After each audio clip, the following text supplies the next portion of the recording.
All right, what we did yesterday, if you remember, is we started to go through this tutorial on getting started with Entity Framework 6, CodeFirst using MVC.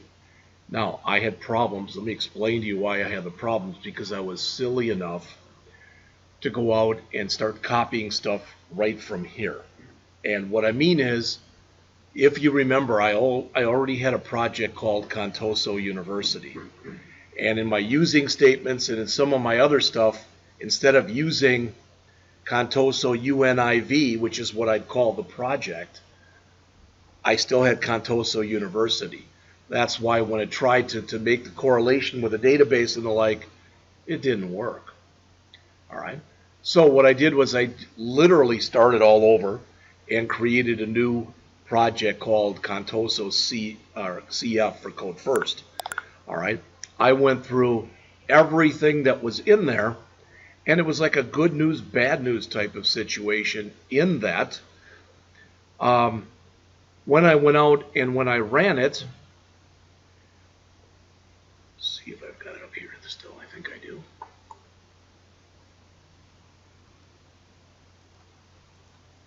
There it is. When I ran it, everything came up except I didn't have any data in here.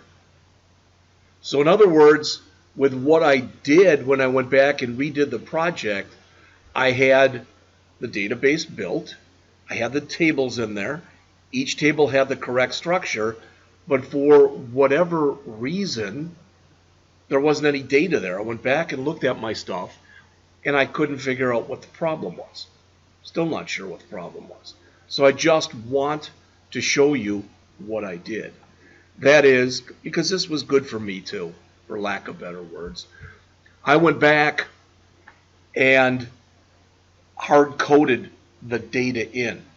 And what I mean by that is if you take a look up on the screen here, what I did was I opened the database, I said new query, and I ran some queries.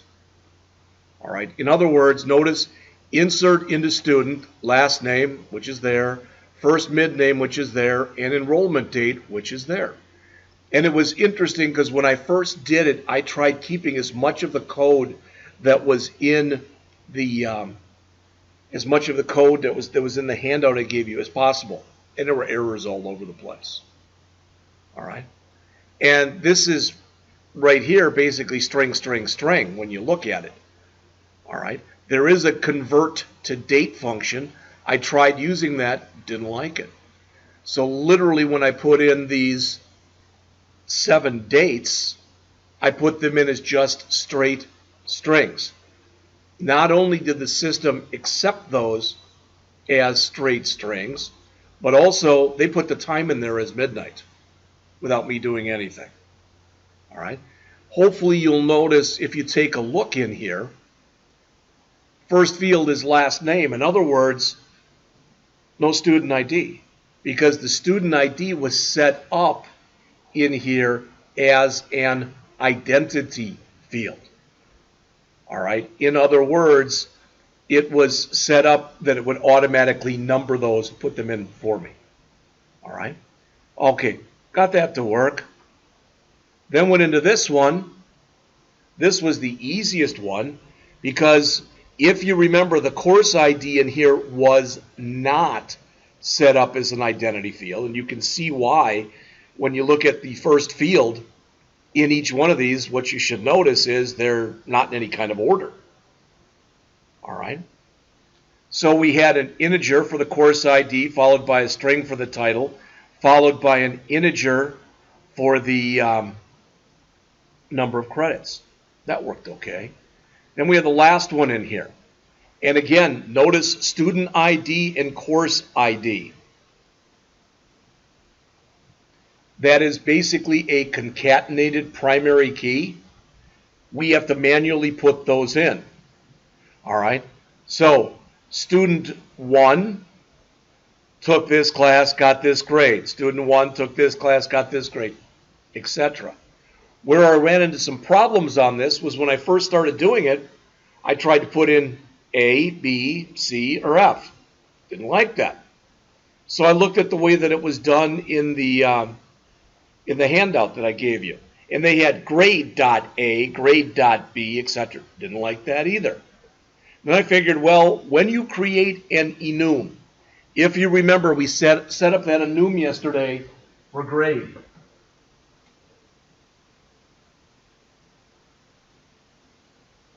All right, it was something like this. We had the values, so we had A, B, C. They originally had a D, but I took it out because I said we don't have D's here, so I just took that out. But the point is, what I want you to get out of this is the fact that when you create an enumeration, which is a user-defined data type, to the actual system itself, these are integers. All right? 1, 2, 3, and 4 with the way they're set up. Now, it was also set up so that you did not have to put a grade in. So if you look at the one that's here, or here, etc., it took an empty string, which, again, to me at least, seems almost counterintuitive because it's an integer field, but it took that. All right. I could have also put a 0 in there because that's actually what it ended up putting in. All right. So in this case, 0 would basically be null or unknown. All right. But it was set up as a nullable field. And like I said, there's just a couple things I wanted to share with you as we go on in here. All right. So again, I've gotten this to work, even though I had to hard code the data in, but it now looks like this. All right, a lot of things that you could change. Hopefully you looked at this and you even said the same thing to yourself. Not a good column name, not at all a good column name, not a good column name, etc. Okay, right now there's really not any annotations done in there, except for the fact, notice if I come in, let's say to Meredith Alonso's, and I edit this, all right, and for the enrollment date, I changed it to hello, and I click save. Well, it's not going to work. That's actually built in because it says that that must be a date, all right? But the edit works, the details works, not that there's a lot to it, and the delete. I didn't try to delete any, but it came out like this, and so I took for granted that I could delete somebody if I wanted to. All right? So this is what we're going to do today. We're going to continue on, but I want to mention a few things to you, such as, well, if we take a look at where we are, we're right here. This tutorial, implement CRUD functionality with the entity framework. So look what we're going to do. We're not going to create a details page. There already is one, but we're going to make some modifications. All right. Update the create page, update a few other things as you see in here. And I think at least that's around 20 pages or so. It's about, gets us to around page 50. It's something like that.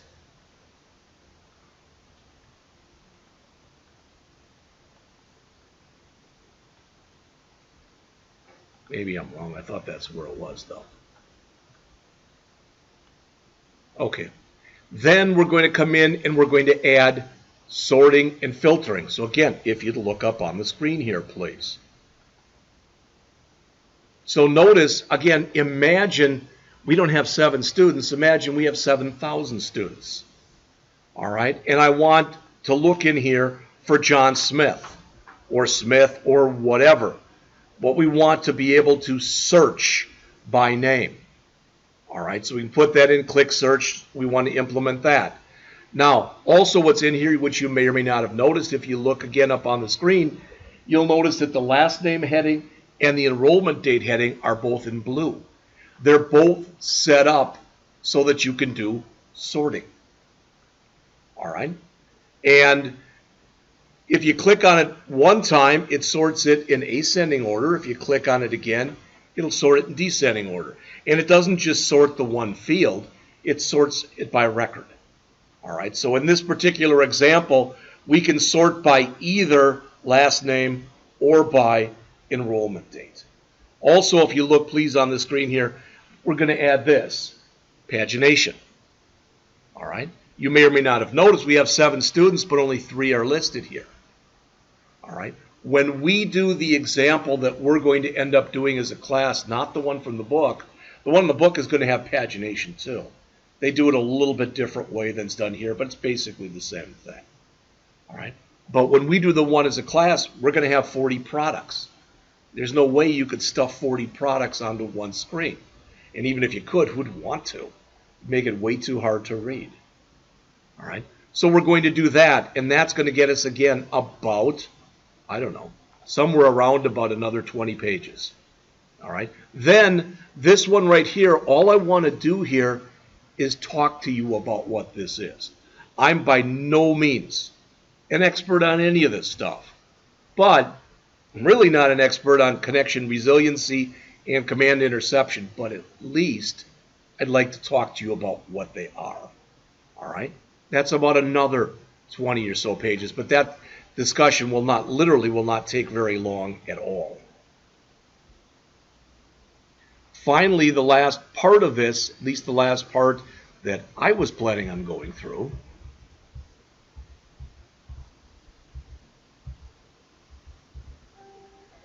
was to talk a little bit about this. All right, using EF migrations in an ASP.NET MVC app and deploy to Azure. All right, and actually, if we get that far, I'll stop right there. Okay, and I want to do that tomorrow because I'm working on that, and I'm working on deploying to another site that's out there. All right, just so you can see, and hopefully, if I can get them both to work, have a couple different options to work on. All right. I have not finished it yet, but I am planning on giving you actually an assignment on this. All right. What do I mean? Well, even if you look through the stuff that's in here, you can get all the code, etc., that's in here. But the stuff that's in here, it basically, it does the most work on students. Now think about this. If we have 3 tables, really 4 tables, we haven't done the departments table, but let's say we have 4 tables. A students table, an enrollment table, a courses table, and a departments table. Hopefully you agree with what I'm about to say, but the students are the most important thing. Because if we didn't have students here, I don't know how long the school would survive. Does that make sense? In much the same way, when we start working on the sports store and the other one that we're going to create, we're going to be selling products. So even though there'll be other things other than products, probably the most important part of a company that sells things are their products. Again, if their products go away, they're going to have a hard time making money. All right? So why am I telling you this? Because when you get your next assignment from this, I'm going to ask you to incorporate some of the other stuff that's in here that the authors haven't talked about. In other words, the stuff that we're doing now, that we're doing with students, I'd like you to do the similar type of stuff with courses and enrollment. All right? And again, I'm writing that up. If I have it done by the end of the period, I'll give it to you. But I'm jumping back up now to, it's about page 30, I guess. And I'm going to continue on from there.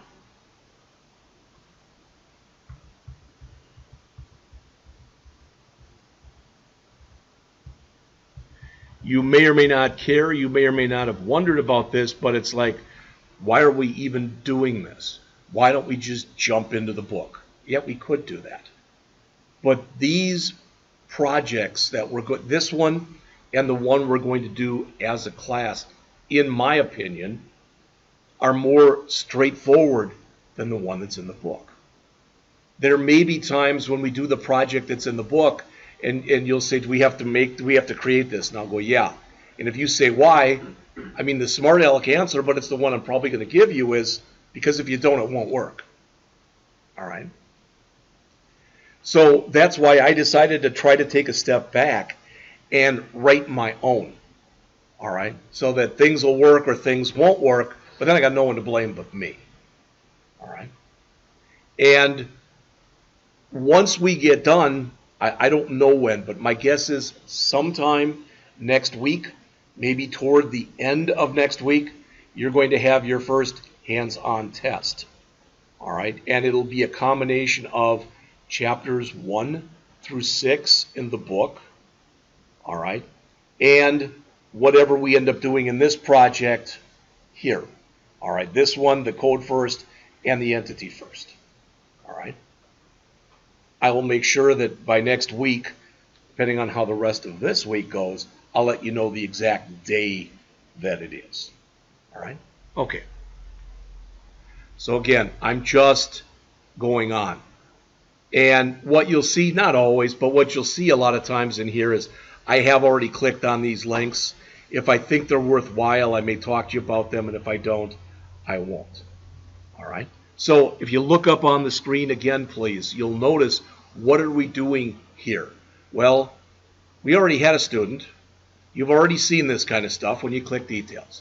That's not new.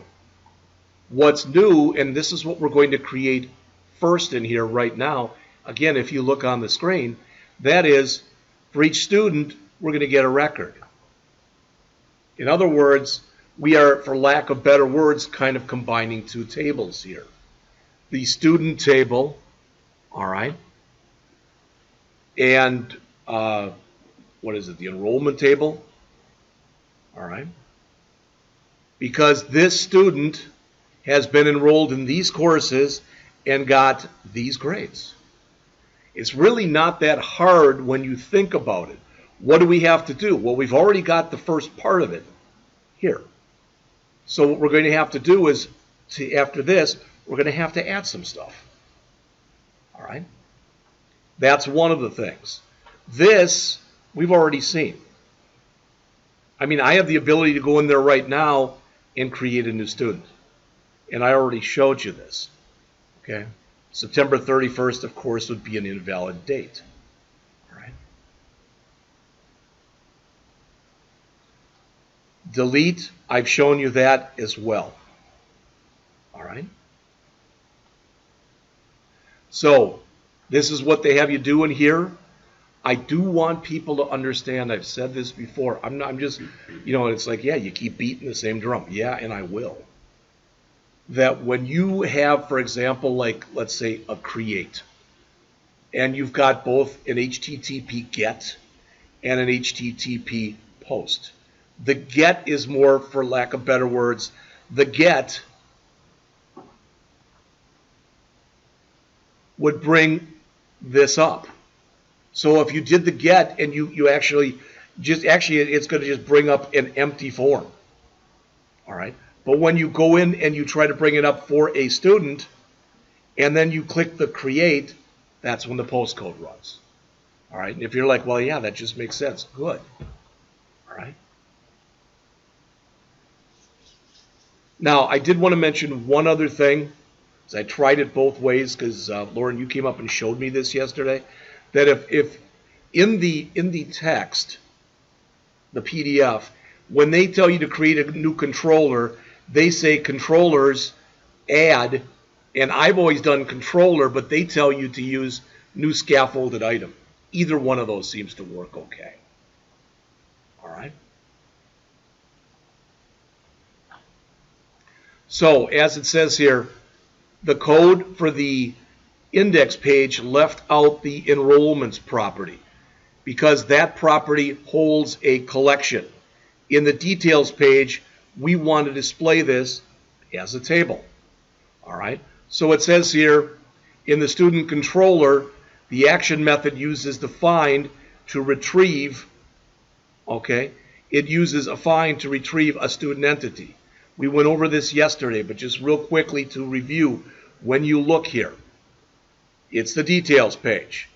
All right. Notice the idea is it is not mandatory, but it is expected that you're going to put it in ID.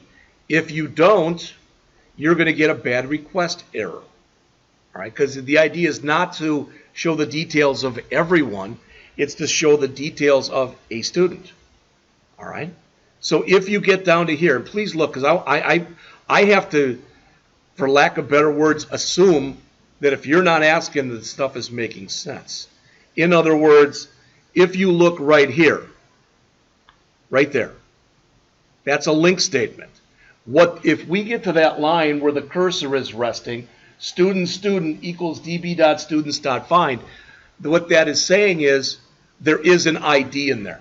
It may not be valid, we don't know that yet, but we put in a number. All right, that's what I want you to understand. Then you check it. All right, and if it was invalid, you return a not found error. Here we returned a bad request error. Here we returned a not found error. I have not really talked about this at all, but if you look up on the screen here, again, there is that error.cshtml file. All right? You literally, if you want to, can write a generic type of thing in here, or it can be a lot more explicit. Okay? When you are testing a program, you want to know exactly what went wrong. So you'd probably want to list the error number, etc.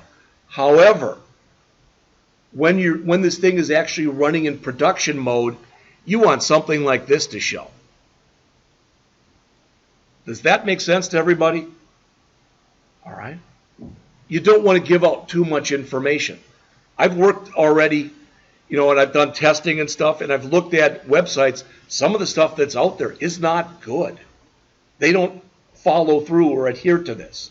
What they'll do is they'll tell you, so-and-so field is a bad field, and they'll give you a lot of information if you're smart enough to look for it. You can typically find the name of the database, the name of the table, and possibly all the fields that are in that table. Now, I don't do that with the idea that I'm going to do bad things. Somebody else might. All right? So if we get down to here, this return line that you see right here, this line, if we get to that line, okay, we will get the details for that student. Otherwise, if bad request is returned, we didn't put in anything. And if a not found error is returned, we put in a bad ID. All right. That's exactly what the authors talk about in here.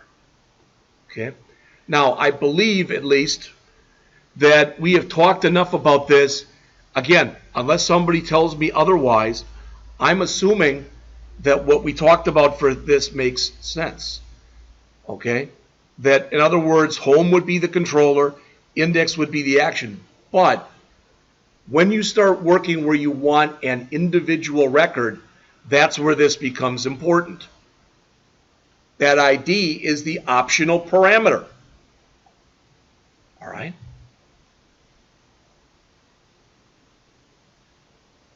And then the author starts talking about this. Again, these are all terms we've heard before.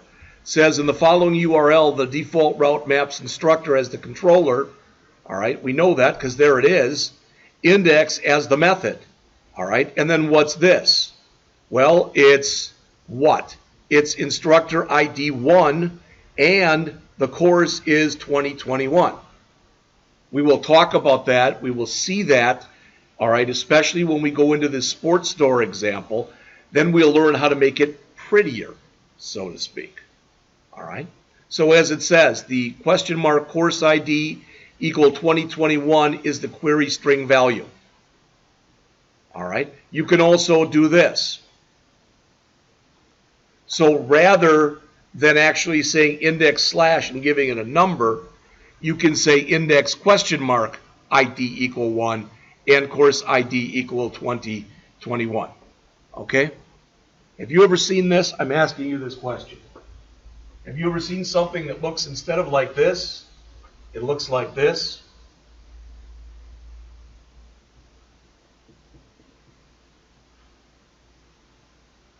You ever seen that? That's what happens when you leave blank spaces in the name. It puts that %20 in there, which is basically, it's the ASCII value for a blank space. That's why I keep harping on you, don't do that. Just get used to not putting blank spaces into anything. All right, you're typically going to be better off. Do I violate that? Of course I do. All right.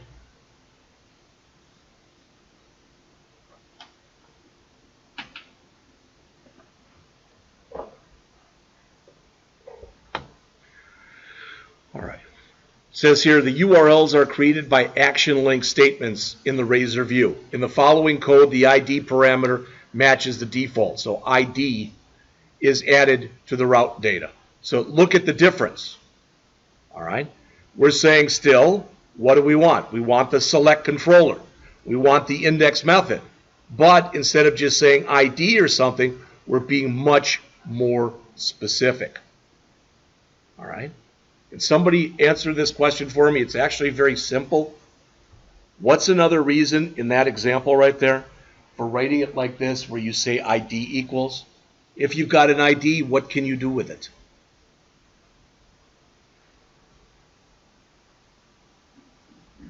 Can't you use CSS with it? All right. All right. So I'm going to open up details.cshtml to start. There it is. Right now, remember, all that is designed to do, when you look at it, is what? Well, it's got a, right here, when you look at this, display name 4. It's got a bunch of those. What are those? All right. Those are labels. All right. And what else is in there? Not much. All right. So it says each field is displayed using a display for helper. All right. So what we want to do is to get down. It says after the enrollment field, after the enrollment date field and before the closing DL tag. So if you look on the screen, that's right here. So we're down real close to the bottom. All right. And it says we want to add this. So let's quickly take a look at what's in there. All right. Again, notice what it'll be. Enrollment information. All right. So what we're going to end up adding in there for each student, again, will be the course title and the grade. All right. So I'm going to just literally grab everything. It might look a little funky on the screen. It may not be formatted exactly the way I want it to be, but that's okay.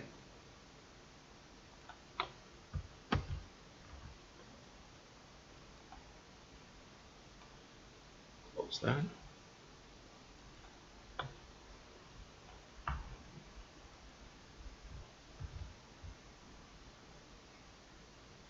The key takeaway from this when you start looking at it is typically when you want to go and iterate your way through something, you're going to be using a for each statement. All right?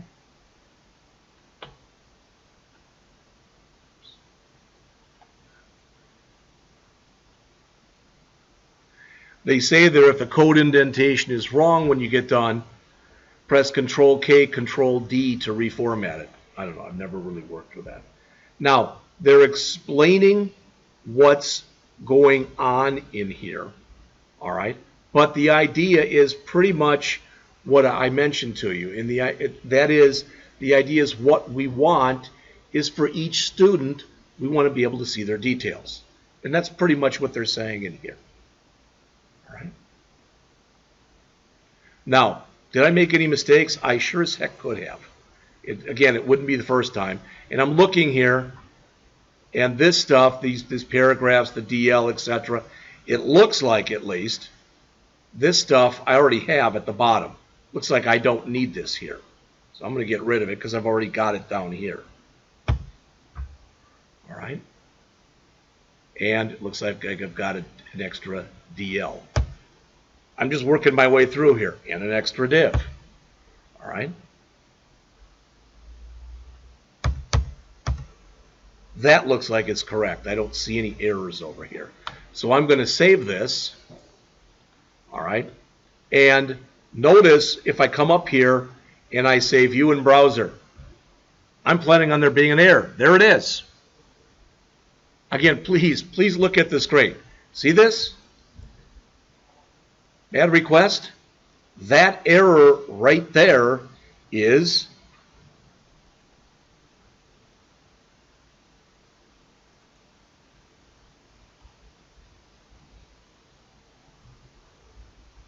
that error right there. Does that make sense? All right. So it's looking for a number. And if I do put in a number, and I put in a number that's out of range, 333, and I hit enter, now I get the not found. And the not found is this one. So I've shown you both error conditions. All right. If I come back and run it again, I don't even have to. If I just change that to a 3,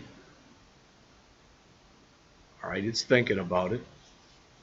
I'm hoping it comes up okay. Okay. So there is, I can't pronounce that, Barzdukas, Jedus Barzdukas, of course it is. All right. And it looks like, when I'm looking in here, I've got enrollment date in twice. That's something I'd have to fix. But the point is, let's try a different one.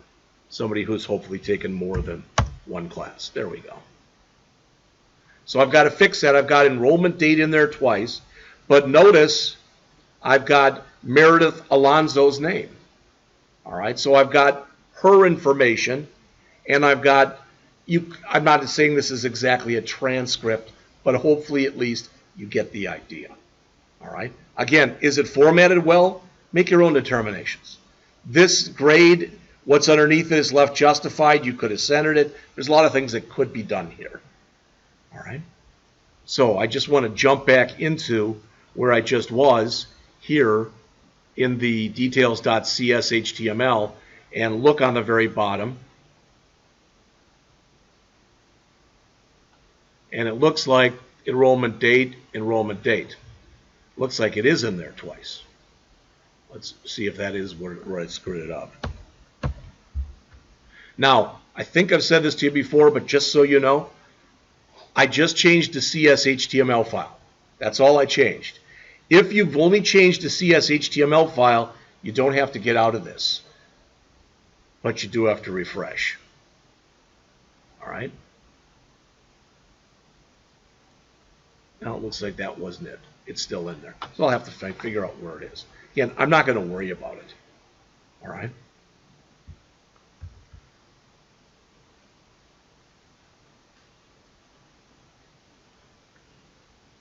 All right. Update the create page.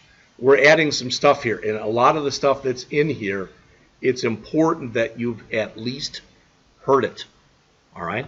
So the author says, in our student controller, okay, in the post for create, it says updated with the following code. This code adds a try-catch block and removes the ID from the bind attribute in the scaffold method. All right? And the key thing really is here. Hopefully you remember from last semester when we talked about exceptions, what a try-catch is. You go through this. If there are no errors, you totally skip the catch block that's here. But if there are any errors, okay, then the catch is going to be hit. Now it says here what we should really be doing. It says uncomment the dex variable. That's it right here. Dex for data exception. All right. And add a line here to write a log. And right now, we're adding this, which I think is what the user sees. When they talk about writing out to a log file, it's really important because with a lot of these applications, they're running 24/7, and you have some kind of an operator who's working, probably 3 different operators, each of whom works an 8-hour shift, and their job is to look while the thing is running and see if anything's been logged. Because if something has been logged, it can be a good thing. It's an information log, or it can be a bad thing. Like telling somebody you tried doing something that you shouldn't have done.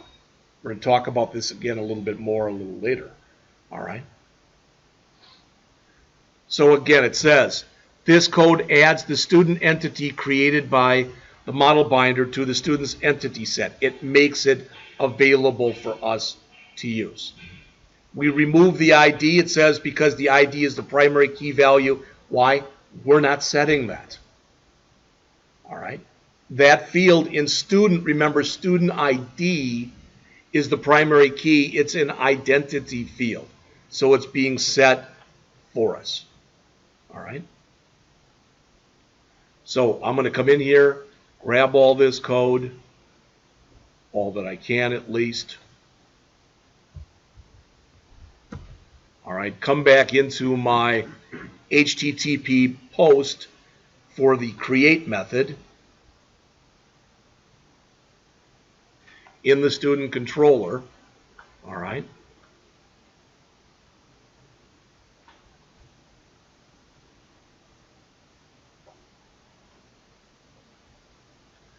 There's where it is right now. Now you've got two choices in here.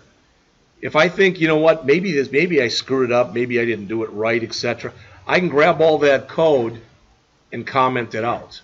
It's not a problem. Then I can come back in here and I can post this in. It looks like I have no errors, but you get the idea.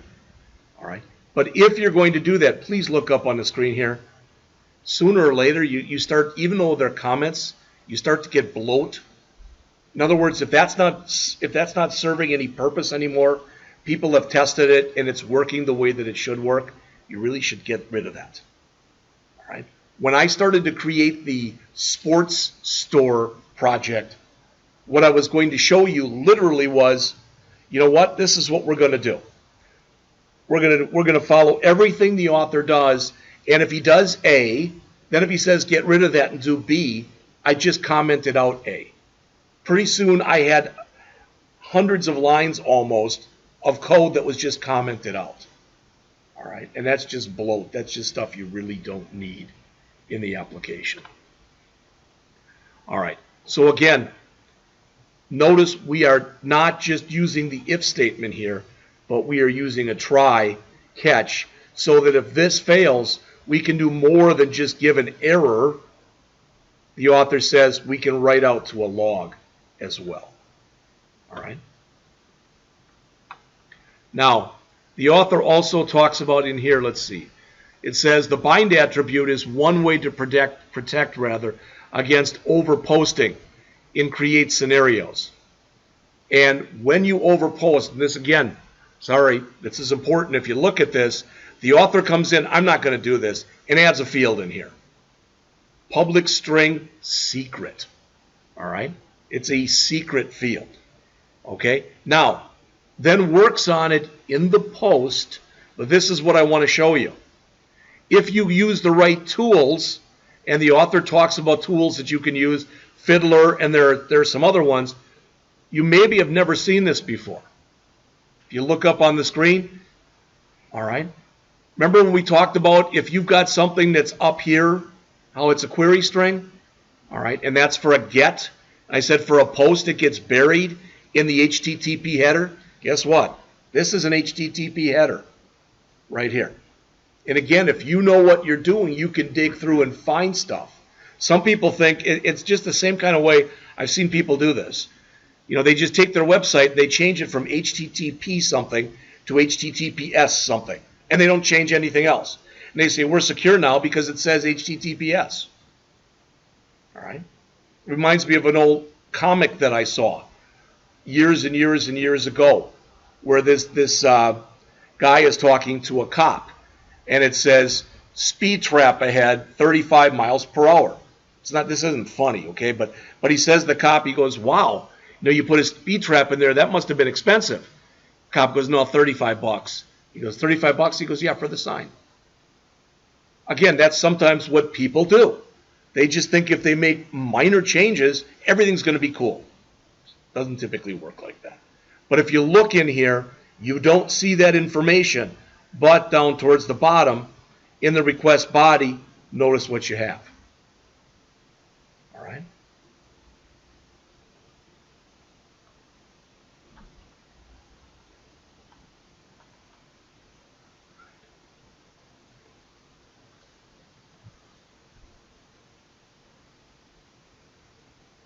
The author says here, I'm up to page 41. The code in the create.cs HTML is similar to what we saw in details. All right, except it says except that the edit for and the validation message for are used. Well, think about the difference between a create and a details. Create, you're trying to add a new record. Details, you're trying to show a record. You're not giving the user the opportunity to go in and make changes. All right? And they mentioned that this is the relevant code that's in here. It's an editor 4 and the validation message 4. All right? No changes, it says, are required in the create. All right? And you've already seen this. I don't think I have to do it again. I didn't do it in create. All right? But if we were to add a new record and put in an invalid date, we'd get an error. All right? Notice it says so far we've been using server-side validation by default. All right. Later on in here, they talk about how you can do client-side validation. We have talked about this a little bit. Basically, what you do is you make sure that jQuery unobtrusive validation is set to true. All right.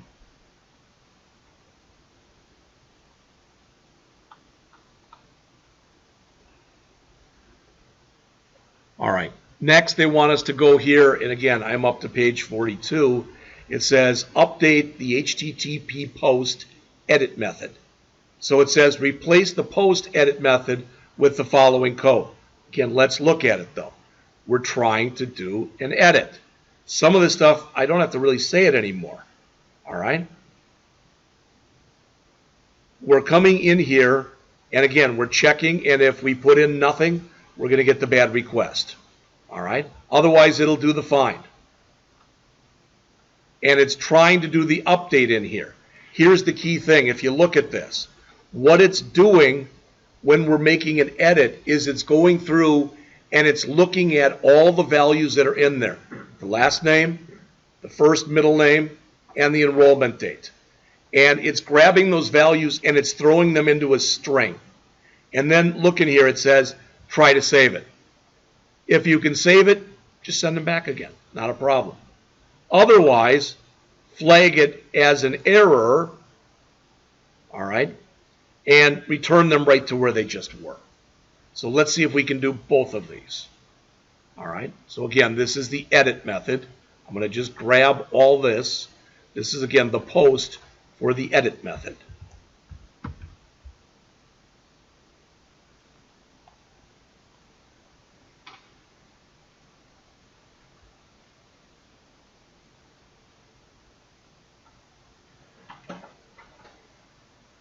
So there's the post for the edit method. Again, for now at least, I'm just going to comment this out. All right, and I'm going to paste that in. All right, just to prove one more time that all of this stuff works and works the way that it should. All right, so we will run the program.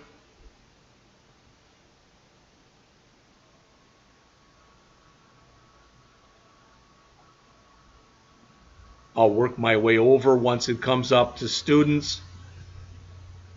In fact, I can just do it from here. All right. So I can come here and it sends me to the index by default, but I want to edit. Let's say I want to edit student 2. Okay, there it is. You've already seen this, so I'll leave the date blank. Click Save. I get the error message. Doesn't go anywhere. All right. Does this make sense to everyone when you look on the screen here? I can put 3005 in there because that's a valid date. But I can't put 31 here because that's not a valid date. And I can't put 13 here because that's not a valid date. All right?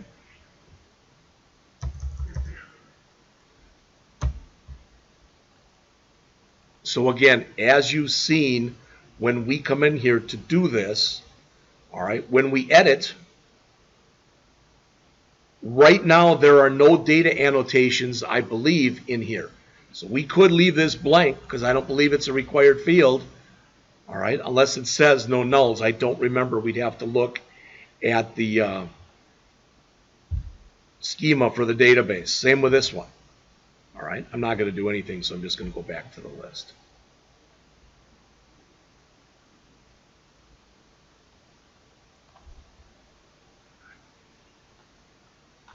And again, I'm showing it to you. The author is explaining it to you in here. I'm not going over everything that he has. All right. He does talk about some stuff in here. Try update model to update the fields from the user input in the posted form. All right. A little more. We'll take a break in a couple of minutes here. All right. The database context keeps track of whether entities in memory are in sync with the rows in the database. I have told you this before. Please look up on the screen. I just want to make sure everybody gets this. This right here. See this? I don't know if you agree with this or not. I'm not asking the question, but if I did, the answer would be, yeah, Jeff. If we come in here, and I've got to find where the database is. All right. It's not in this. It's not in this. It's home. I don't think it's in there either.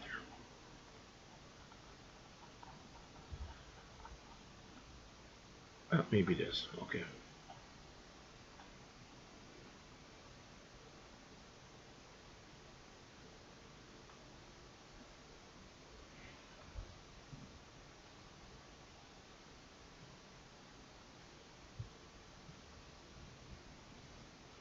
Well, if that ever comes up, the idea is I can bring the database up.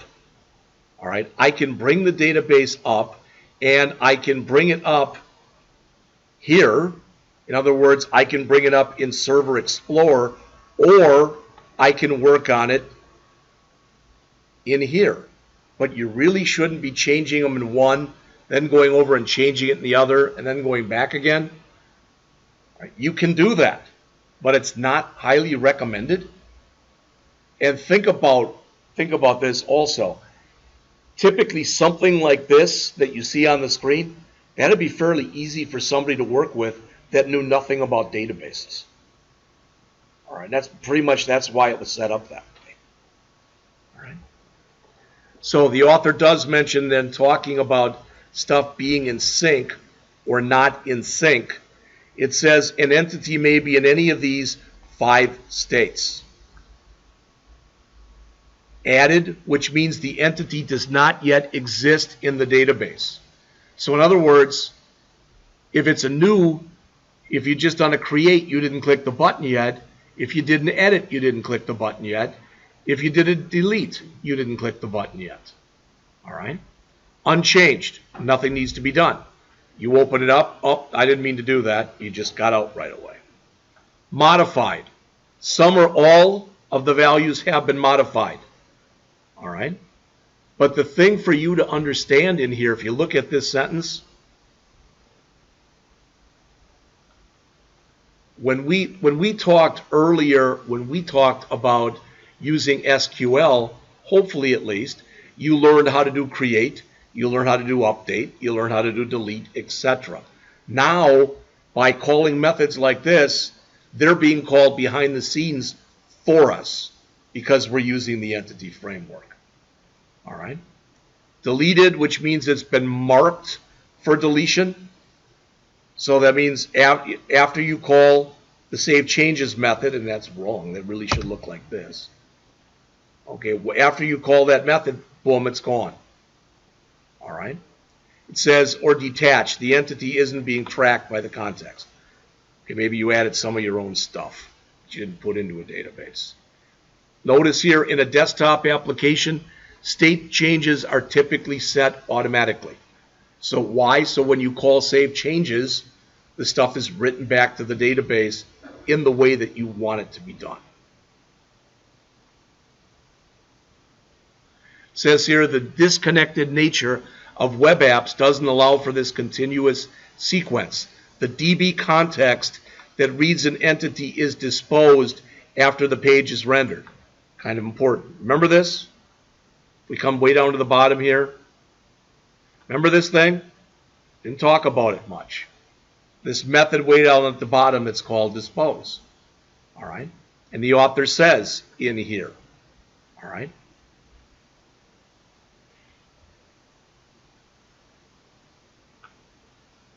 That's when the entity is disposed after the page is rendered. So in other words, you're writing it, and if it needs to, it'll close the database there. Again, I've given you examples like this before, but imagine it's something like, I don't know, as an example, let's say that it's Amazon, and you go out there to buy a book, and they say there's one left. All right, if you take it and put it in your cart, but you don't buy it, so you put it in your shopping cart, but you have not purchased it, technically you've done nothing with it. Because if somebody else comes out, puts it in their cart and buys it, doesn't matter that it was in your cart. Right? All right. They tell you to go to the update page. There's not really anything new there. Before we go in and update the delete page, it's 1:30. Let's come back at 1:45, please.